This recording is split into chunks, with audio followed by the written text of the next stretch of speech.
Entre os anos de 2008 e 2012, a cidade de Garanhuns, localizada no agreste de Pernambuco, tornou-se cenário de um dos crimes mais perturbadores da história criminal brasileira. Um caso que ultrapassou o limite do imaginável, envolvendo assassinatos em série, manipulação psicológica, delírios místicos e canibalismo. O que mais assusta não é apenas a brutalidade dos atos, mas o fato de tudo ter acontecido em silêncio, dentro de uma casa comum, em um bairro simples, enquanto a cidade seguia sua rotina sem imaginar o horror que se escondia ali. Essa é a história dos canibais de Garanhuns. No centro dessa história estava Jorge Beltrão Negromonte da Silveira, um homem que se apresentava como escritor, intelectual e pensador espiritual. Jorge acreditava ser portador de uma missão divina. Em seus cadernos, ele afirmava ser o criador de uma seita chamada Cartel, uma organização fictícia que, segundo ele, tinha como objetivo purificar o mundo através da eliminação de pessoas consideradas por eles indignas ou descartáveis e através da ingestão de carne humana. Ao seu lado estava Isabel Cristina Pires, sua esposa, que compartilhava das crenças do marido e participava ativamente da execução dos crimes. Isabel não era uma figura passiva. Embora estivesse emocionalmente submetida a Jorge, demonstrava consciência das ações e envolvimento direto nos assassinatos.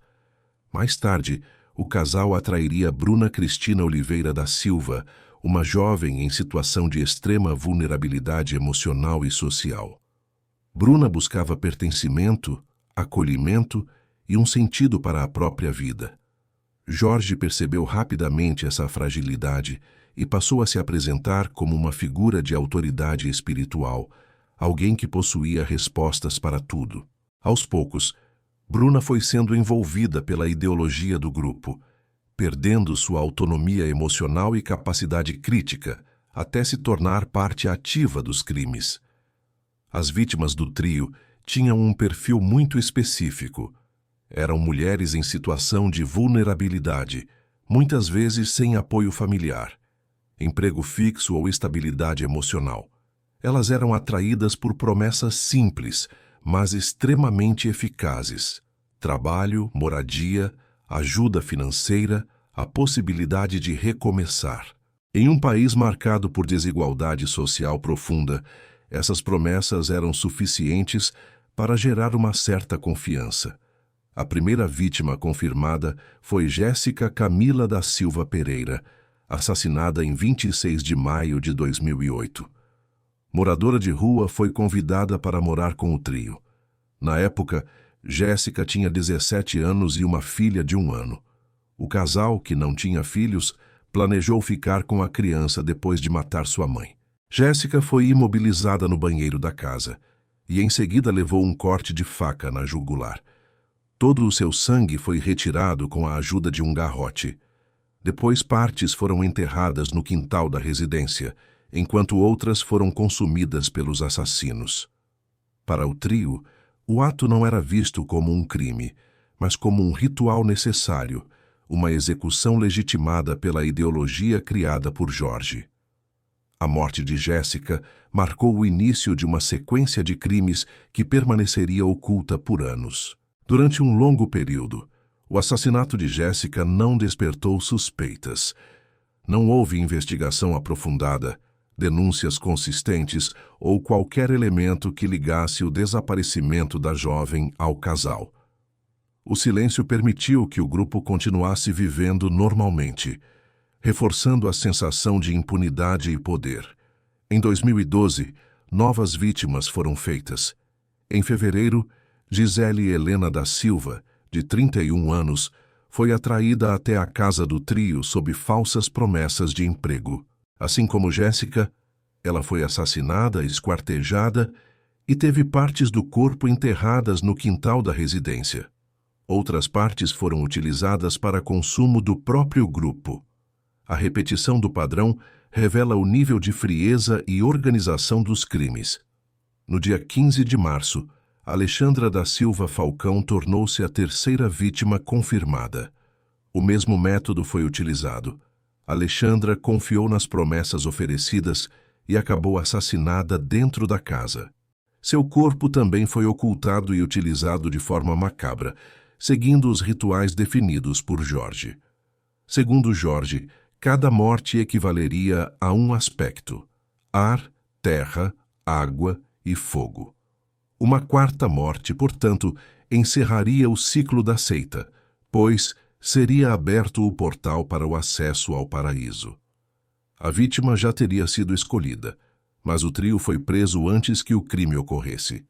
O aspecto mais chocante do caso veio à tona quando a investigação revelou que partes da carne das vítimas eram utilizadas no preparo de salgados, como empadas e coxinhas, que chegaram a ser vendidos na cidade de Garanhuns. Essa revelação causou pânico coletivo. A população entrou em estado de choque ao imaginar que poderia ter consumido alimentos feitos com restos humanos. Mesmo sem a confirmação de que todos os produtos vendidos continham carne humana, a simples possibilidade foi suficiente para traumatizar a cidade. Durante anos, o trio conseguiu passar despercebido. Não havia movimentações suspeitas constantes, nem denúncias que chamassem atenção. A casa era simples, o bairro era comum e a rotina parecia normal. Esse é um dos aspectos mais inquietantes do caso. O horror estava escondido atrás da aparência de normalidade. A descoberta dos crimes não aconteceu por causa dos assassinatos, mas por um erro aparentemente banal. Em 2012, Bruna foi presa ao tentar sacar um benefício social utilizando documentos falsos pertencentes a uma das vítimas. A tentativa de fraude chamou a atenção das autoridades, que passaram a investigar a origem daqueles documentos.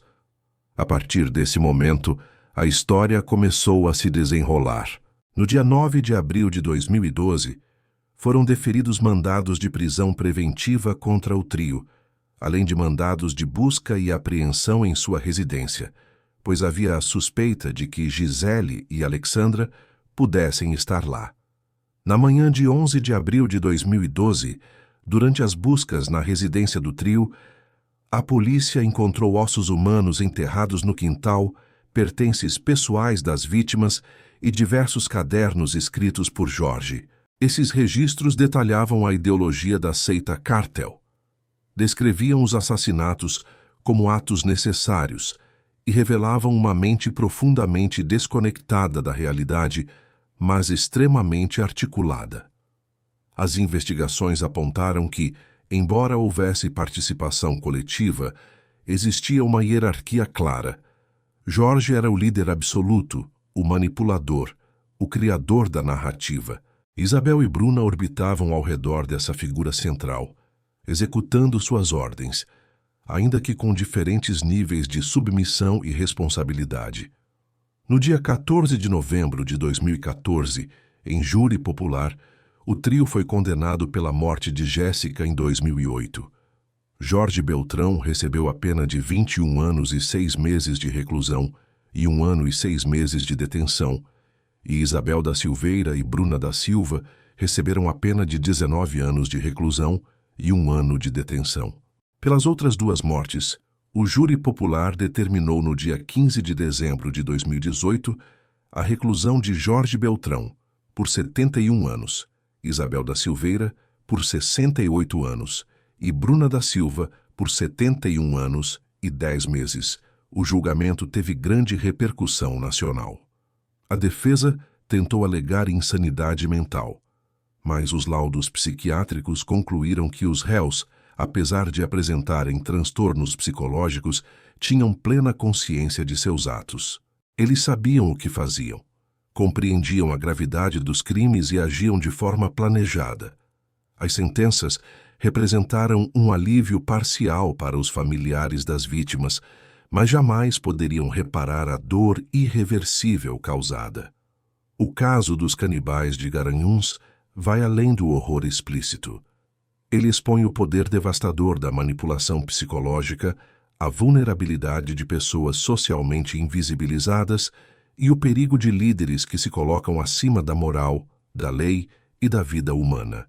Mostra como o mal, muitas vezes, não se apresenta de forma monstruosa, mas se esconde em discursos, promessas e relações de poder silenciosas. Mais do que um crime, esse caso se tornou um alerta permanente, um lembrete cruel de que a violência extrema não nasce do nada, mas é construída aos poucos, em silêncio, enquanto vidas são destruídas longe dos olhos da sociedade. Este vídeo foi produzido com profundo respeito à memória das vítimas e à dor de seus familiares e entes queridos.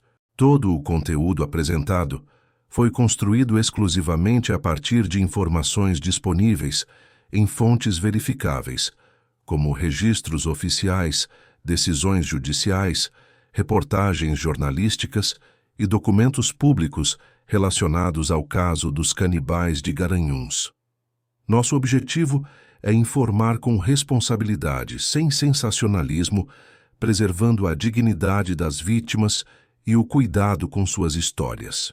Agradecemos a você que assistiu e reforçamos a importância de lembrar que, por trás de cada caso, existem vidas interrompidas, famílias marcadas para sempre e um legado que merece ser tratado com respeito e humanidade.